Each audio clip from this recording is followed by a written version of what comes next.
Market లో invest చేసి మీ డబ్బులు డబుల్ చేసుకోవాలనుకుంటున్నారా? సుందరరామిరెడ్డి గారి లైవ్ సెమినార్ కి అటెండ్ అవ్వండి. Hi viewers, India's largest digital media network Suman టీవీకి స్వాగతం. ప్రస్తుతం మనతో ఉన్నారండి ఒక సైకాలజిస్ట్ శ్రావ్య గారు అని, వైజాగ్ నుంచి. నేను తనది ఇన్స్టాలో రీల్స్ చూశానండి, చాలా చక్కగా చెప్తారనమాట. సో నాకు అప్పుడు అనిపించింది బోల్డ్ అనే టాపిక్స్ శ్రావ్య గారితో చెయ్యొచ్చు అని చెప్పి నేను ఇన్స్టాలో పాపం మెసేజ్ చేసిన వెంటనే రిప్లై ఇచ్చారు. సో అలా అలా కాంటాక్ట్లోకి వచ్చేసారు. ఈరోజు మన ముందుకు వచ్చారు. బోల్డ్ అనే టాపిక్స్ మనం సైకలాజికల్ పరంగా శ్రావ్య గారిని అడిగి తెలుసుకుందాం. నమస్తే శ్రావ్య గారు. నమస్తే రాధా గారు. పిల్లల్ని మనకు ఫస్ట్ ఇంట్లో అల్లరి చేస్తున్నారు, సరిగ్గా చదవలేదు అంటే ఫస్ట్ థాట్ పేరెంట్స్కి ఏమొస్తుంది అంటే హాస్టల్లో వేయాలి. అల్లరి చేసావా, నిన్ను హాస్టల్లో వేస్తాం. తిండి తినలేదా, హాస్టల్లో వేస్తాం. చదువుకోలేదా, హాస్టల్. దేనికైనా హాస్టల్ హాస్టల్. అసలు నిజంగా హాస్టల్లో ఏ ఏజ్లో వేయాలి? కొంతమంది యూకేజీ నుంచి ఫస్ట్ స్టాండర్డ్ నుంచి కూడా హాస్టల్లో వేసే పేరెంట్స్ ఉన్నారు. సో వాళ్ళ మైండ్ సెట్ ఎలా ఉంటుంది? శ్రావ్య గారికి అలాంటి క్లయింట్స్ వచ్చినప్పుడు శ్రావ్య గారు ఏం చెప్పారు అన్నది మనం తెలుసుకుందాం. సో శ్రావ్య గారు, ఇప్పుడు నేను అన్నట్లు ఇంట్లో పిల్లలు ఏం చేసినా ఒకటే పేరెంట్స్ అనమాట, హాస్టల్లో పడేస్తా. కొన్ని వీడియోస్ మనం చూస్తే పిల్లలు పాపం వాళ్ళ బాధ వర్ణనాతీతం.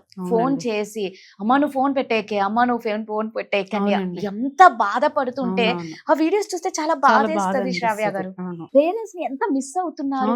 అక్కడ పేరెంట్స్ వచ్చారంటే వీళ్ళు పరిగెట్టుకుంటూ వెళ్ళిపోతూ ఉంటారు.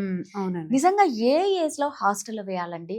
అంత చిన్న ఏజ్ లో హాస్టల్లో వేస్తే పిల్లల మైండ్ సెట్ ఎలా ఉంటుంది? నిజంగా వాళ్ళు అసలు చదువుకుంటారా?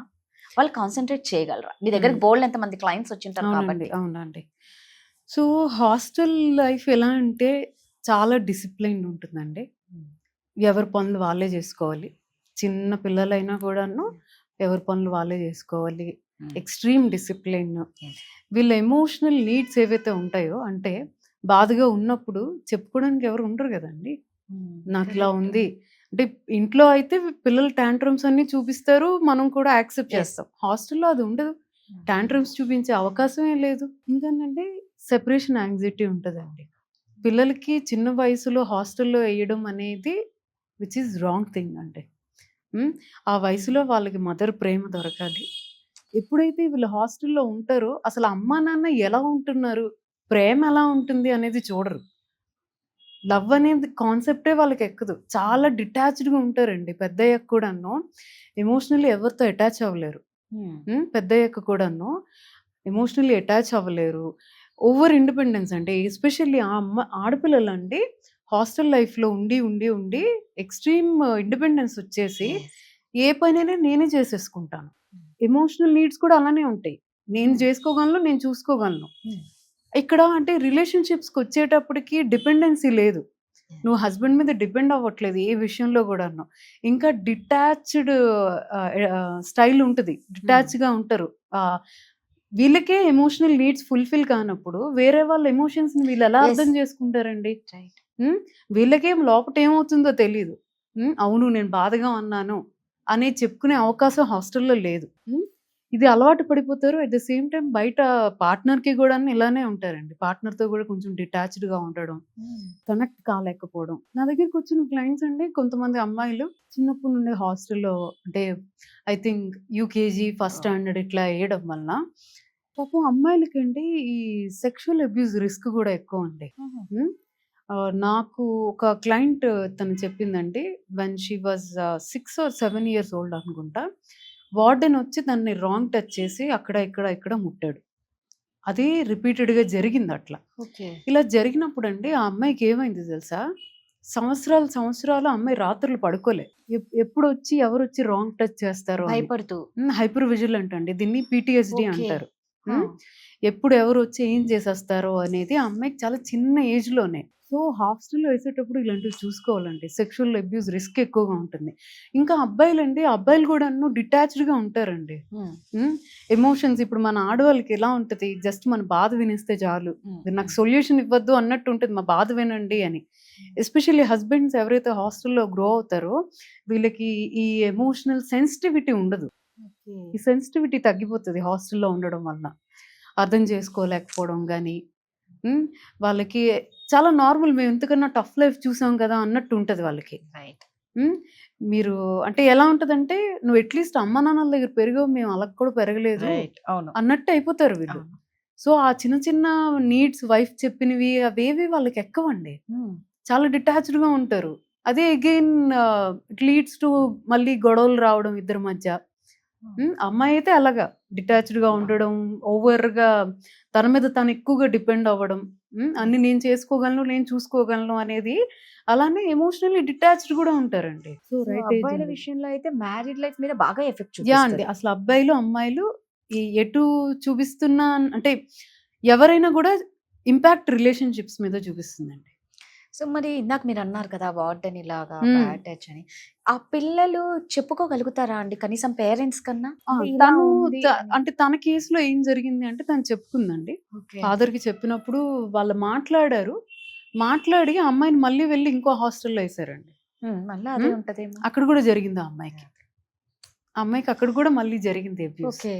మళ్ళా చెప్తే పేరెంట్స్ రియాక్షన్ ఎలా ఉంటుంది? అంటే ఆల్రెడీ ఒక చోట జరిగింది. ఇంకో చోట ఏసాం. మళ్ళా కూడా జరిగితే అవతల పేరెంట్స్ రియాక్షన్ ఎలా ఉంటదండి? లేదండి. అల్టిమేట్ ఎయిమ్ ఈస్ హాస్టల్‌లో ఏస్తే చదువుకుంటారు వీళ్ళు. మేము రైతులం, చదివిపించుకోలేం. హ్మ్. హాస్టల్‌లో ఏస్తేనే వీళ్ళు బాగుపడతారు అనే మైండ్‌సెట్ ఉన్నప్పుడు, అది కాకపోతే ఇంకొకటి. అబ్బా! తను ఎక్స్‌ట్రీమ్ అండి. ఆ అమ్మాయి మెంటల్ కండిషన్ అయితే రాత్రులు లేచి పరిగెడుతూ ఉంటదండి. బ్యాడ్ డ్రీమ్స్ వస్తుంటాయి ఇలాంటి వాళ్ళకి. ఆ! చిన్నప్పుడే ఎవరికైతే ఇలాంటివి జరుగుతాయో, హ్మ్. ఇట్లా హాస్టల్‌లో గాని, లేకపోతే చిన్నప్పుడు బయట ఇళ్లల్లో కూడా అవుతున్నాయండి. యెస్. హాస్టల్‌లోనే అవును. కాదు. ఇళ్ళల్లో కూడా అవుతుంది. ఇళ్లల్లో కూడా అవుతాయి. ఆ! ఇలాంటి వాళ్ళకి ఏమవుతుంది అనంటే నిద్ర సరిగ్గా పట్టదండి. ఆ! నిద్రలో కళ్ళు కూడాను ఎలా వస్తుందంటే ఏదో డేంజర్ నన్ను వెంటాడుతుంది. యెస్. హ్మ్. పక్క నుంచి ఇట్లా కర్టెన్ మూవ్ అయినా ఎవరో వస్తున్నారు. రైట్. చిన్న చిన్న శబ్దాలకు జడిసిపోవడం. హ్మ్. ఇలాంటివన్నీ ఉంటాయండి. పీటీఎస్‌డీ అంటారు దీన్ని. ఓకే. అంటే ఇప్పుడు మీరన్నట్టు నిజమే. ఎందుకంటే నేను చాలా మంది విన్నాను శ్రావ్య హ్మ్. గారు. నిద్రలో భయపడుతూ ఉంటారు. హ్మ్. ఎవరో వెంటాడుతున్నారు, హ్మ్. వేటాడుతున్నారు హ్మ్. అనేసి. ఆడ నుంచి వాళ్ళు బెడ్ మీద నుంచి పరిగెట్టుకుంటూ కూడా వెళ్ళిపోతారు. అవునండి. డోర్ తీసుకొని కూడా వెళ్ళిపోతారు. అవునవును. ఈ అమ్మాయి కేస్‌లో అదయింది. మీరు చూసినట్టు చెప్తున్నారు. అమ్మాయి కేస్‌లో అదే జరిగింది. పాపం ఇక్కడ ఏంటంటే ఈ అమ్మాయి కేస్‌లో హస్బెండ్ కూడా ఎంత బాధపడతాడు. నేను ఇంత బాగా చూస్తున్నా. హ్మ్. హ్మ్. ఏంటిది అన్నట్టుంటుంది గదా! ఇంకా మ్యారేజ్ లైఫ్ కూడాను డిస్టర్బ్ అవుతుంది గదండీ. చాలా. కలిసి పడుకుందాం అనుకుంటారు. రైట్. ఆ అమ్మాయి సేఫ్ ఫీలింగ్ రాట్లేదు ఆ అమ్మాయికి. హ్మ్. తను నాతో ఒక మాటందండి. నా హస్బెండ్ పక్కనున్నా గూడా నాకు సేఫ్ ఫీలింగ్ రాట్లేదు. నాకు మగాళ్ళు పక్కన పడుకోవడం నాకు సేఫ్ ఫీలింగ్ రాట్లేదు.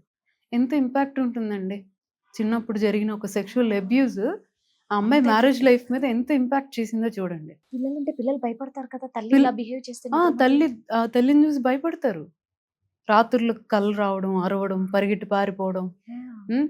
ఇదంతా గూడానండి ఆమె ఎప్పుడైతే చిన్న చిన్న విషయాలకి జడిసిపోతుంటదో, ఇట్లా పక్కనుండి ఏదో మూవ్ అయితుంటే జడవడం, యెస్. చిన్న శబ్దంకి ఈమెకెలాంటి భయాలుంటాయో పిల్లలు అడాప్ట్ చేసుకుంటారండి. అలానే చిన్న చిన్న శబ్దాలకి ఆళ్ళు గూడా భయపడిపోతా ఉంటారు. అడాప్షన్ గదా! పిల్లల బిహేవియర్ మరి చిన్న చిన్న దీనికి ట్రీట్మెంట్ ఉంటుందా అండి? యాహ్! అండి. ట్రీట్మెంట్ ఉంటుందండి పీటీఎస్‌డీ. ఇది ఎర్లీగానే కొంచెం రికగ్నైజ్ చేయడం. హ్మ్. హ్మ్. చేసి కౌన్సెలింగ్ థెరపీ చాలా హెల్ప్ చేస్తుందండి. ఇప్పుడు నేను ఎవరైతే అమ్మాయి చెప్పానో హ్మ్. తను like she is very normal ఇప్పుడు. ఓకే. పడుకుంటుంది ఎస్పెషల్లీ. ఓహ్! ప్రశాంతంగా సూపర్. పడుకుంటున్నానండి నేను చాలా రోజుల తర్వాత అని చెప్పింది తను నాకు.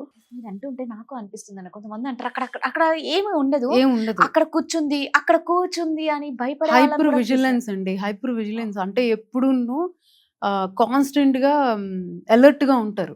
ఏదో పక్కనుండి ఇట్లా ఎళ్ళేసరికి ఎవరో వెళ్తున్నారు కావాల. నన్నెవరైనా వచ్చి ఏం చేస్తారేమో!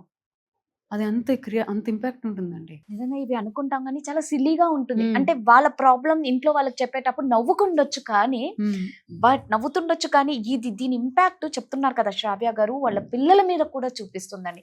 సో, మీకు కూడా ఇలాగా ఎలాంటి సైకలాజికల్‌గా మేము కూడా ఇలా భయపడుతున్నామండి. మాకు ఇలాంటి ప్రాబ్లమ్స్ ఉన్నాయనుకుంటే మాత్రం ఖచ్చితంగా కింద స్క్రోల్ అవుతున్న నెంబర్‌కి శ్రావ్య గారిని కాంటాక్ట్ అవ్వండి. థాంక్ యూ శ్రావ్య గారు. థాంక్ యూ అండి.